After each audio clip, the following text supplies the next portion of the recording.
Hamma dietok yolg'onchi. Chunki chia ichsang ozasan degan videoni ko'rib chia ichishni boshladim, ozish o'rniga semirdim.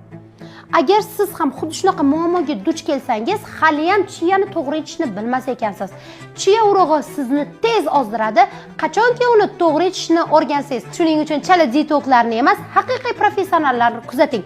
Men hozir sizga chiyani to'g'ri ichishni retseptini tekinga o'rgataman. 1 stakan suv, 1 osh qoshiq chiya, ikkalasini yaxshilab stakanda aralashtirib, 1 bo'lak limon va 1-2 bo'lak bodringni solasiz va yarim soat qoldirasiz.